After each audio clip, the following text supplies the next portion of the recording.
Bonjour à tous et bienvenue. Il y a quelques jours, on a fait un point complet des éliminatoires à la Coupe d'Afrique des Nations 2022, où d'ailleurs ce ne sera pas la première participation du Malawi, je m'étais emmêlé les pinceaux.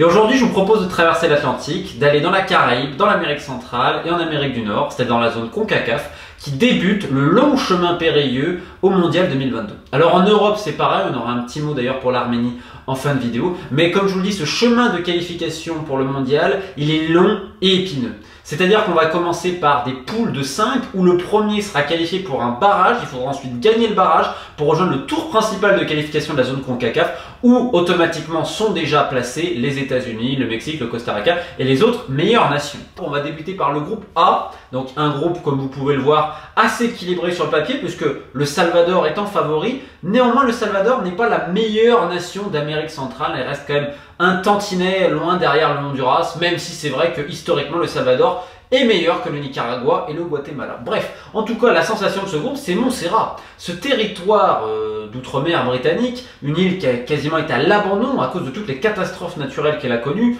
On se rappelle notamment cette fameuse éruption volcanique qui avait conduit beaucoup de personnes à quitter l'île, tout avait été détruit, notamment l'infrastructure sportive et donc footballistique. Montserrat, c'est historiquement l'une des toutes petites nations footballistiques au monde, c'est-à-dire qui se trustait les dernières places au classement FIFA. Et tant et si bien qu'en 2002, pour la Coupe du Monde où les Pays-Bas n'étaient pas qualifiés, certains Néerlandais ont l'idée de faire the other final.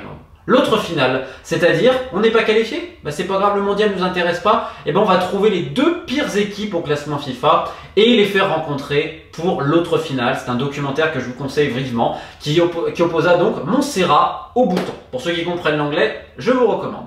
Et bref, Montserrat était resté à cette image de bon dernier, etc. Sauf que la mondialisation galopante du football et le thème de la binationalité, voire de la trinationalité, concerne également la zone CONCACAF. Hein. C'est pas simplement une relation entre l'Europe et l'Afrique. Ça concerne le globe complet. Sauf que l'Afrique a quand même été un peu plus en avance sur la CONCACAF. La CONCACAF, on a vraiment attendu 2010, 2012, 2015 pour voir des territoires par exemple britanniques d'outre-mer ou d'autres pays, on en parlera plus tard, qui ont fait appel à leur diaspora en Europe. Et Montserrat aujourd'hui c'est le cas. C'est-à-dire que vous n'avez quasiment plus de joueurs locaux, mais vous avez notamment Lyle Taylor, l'attaquant de Nottingham Forest, qui a déjà marqué 3 buts dans ces 2 matchs, dont ce but quasiment à la dernière minute pour arracher le nul face au Salvador. C'est le capitaine, le goléador en or de Montserrat, qui est passé en quelques années de joueurs qui évoluaient parfois en Sunday League, en 10e, 11e ou 8e division anglaise ou 6e division, notamment dans le club de Maidenhead, on aura le temps d'y revenir, puisque Maidenhead, qui est donc ça, je dirais 30 minutes, 40 minutes en train de Londres, hein, pour y être allé, le plus vieux stade au monde, York Road, abrité continuellement la même équipe, avait pas mal de joueurs des Caraïbes, dont des joueurs de Montserrat. Et donc en quelques années, Montserrat, c'est l'une des success stories quand même de la Caraïbe en termes d'équipe, grâce notamment à sa diaspora. Et donc ils ont fait 2 nuls, comme vous pouvez le voir, dans un groupe indécis où Antigua et Barbuda confirment en effet que c'est une bonne équipe et que les îles Vierges US, les îles Vierges américaines, ont progressé, historiquement l'une des plus faibles nations de la CONCACAF, qui a seulement perdu 3-0 et 1-0. Alors vous allez me dire, mais c'est beaucoup de perdre 3-0. Non, non. Zone CONCACAF, il faut imaginer, alors c'est pas l'Océanie où c'est encore un niveau plus folklorique, vous avez des équipes d'un niveau très faible où les joueurs ne sont pas complètement pros, mais même complètement amateurs, vous avez des joueurs un peu en surpoids, etc. Vous avez souvent du folklore. Bref. En parlant de folklore, le groupe B, presque un groupe de paradis fiscal, j'ai envie de dire quand même, avec notamment les îles Caïmans et Aruba. Alors Aruba, c'est un territoire néerlandais. Aruba, ils sont dans les dernières nations au classement FIFA. Et les îles Caïmans, qui avaient un petit peu progressé, là aussi, c'est très compliqué pour eux. Ils ont pris 11-0 face au Canada et 3-0 face au Suriname, qui pour la première fois, le Suriname, fait appel complètement à sa diaspora, avec des joueurs qui sont d'un très bon niveau dans le championnat européen. Donc évidemment, ce groupe va se jouer entre le Canada et le Suriname. Est-ce que le Suriname est capable de faire une surprise, est capable de s'inspirer peut-être de Curaçao, dont on va parler peu après? À noter que les Bermudes, quand même, ont cartonné Aruba 5-0, ce qui montre la différence abyssale de niveau, même, on va dire, dans ces territoires où vous avez pas mal de joueurs encore amateurs, professionnels dans des bases divisions, semi-professionnels. Mais vous voyez que même à ce niveau-là, il y a des différences abyssales puisque les Bermudes ont quand même mis 5-0 à Aruba.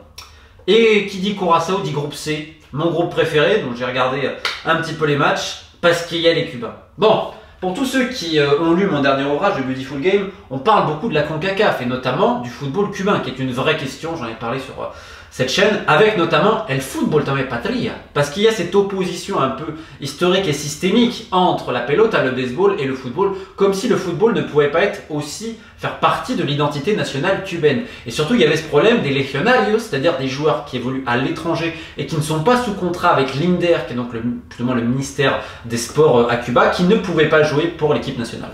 Je ne parle même pas de ceux qui ont déserté le pays à travers un stage de l'équipe nationale à l'étranger. Je parle de ceux qui ont même émigré de manière complètement légale, comme Joel Apetzegui, qui joue aujourd'hui à Saint-Marin à l'âge de 37 ans.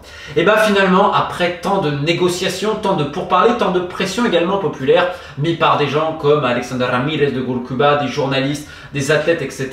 Et bien le gouvernement cubain, qui s'ouvre quand même peu à peu, même en matière sportive, a accepté cela, parce que beaucoup de joueurs en avaient parlé. Yo tengo también el derecho de jugar por mi país. Et oui, moi aussi j'ai le droit de jouer quand même pour mon pays.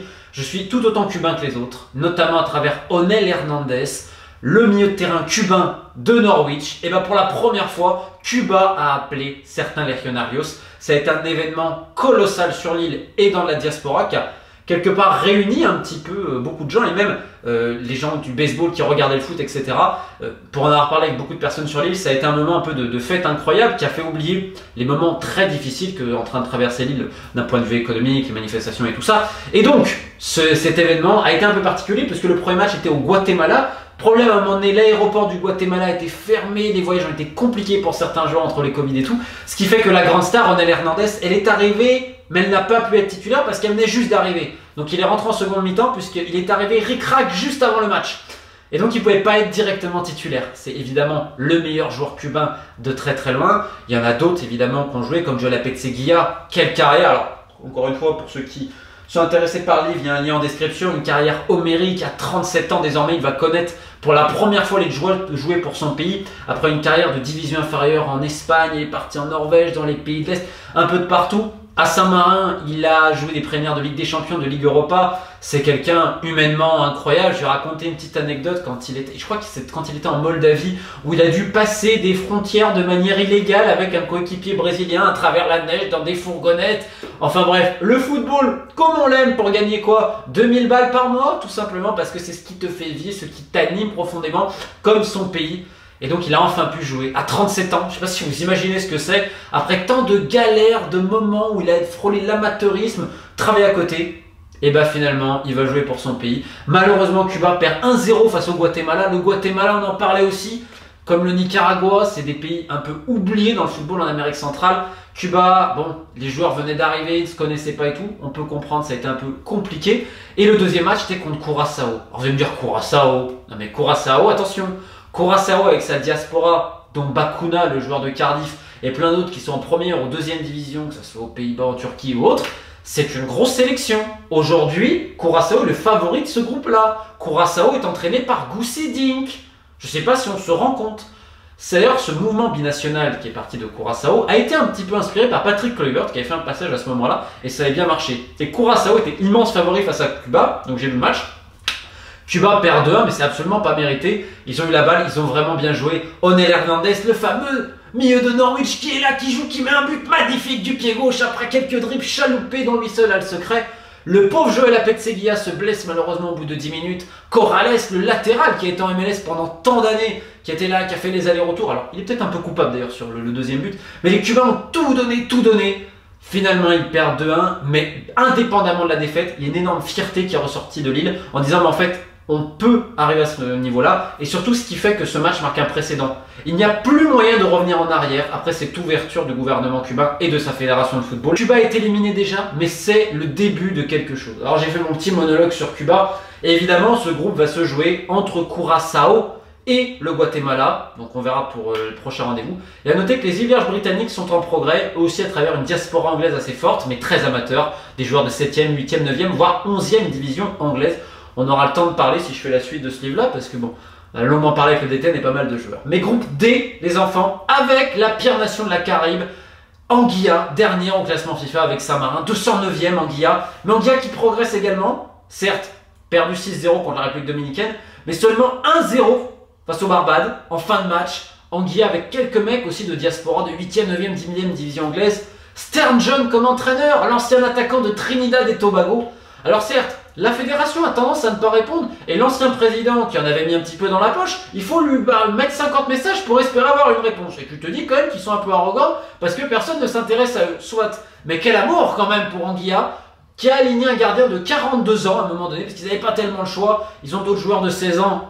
Si ça, c'est pas beautiful game, je ne sais pas ce qu'il faut. À noter que dans son groupe, il y a le Panama qui a gagné très difficilement ses 2 premiers matchs. Et donc, on a la grande finale de ce groupe sera évidemment entre la République dominicaine et le Panama.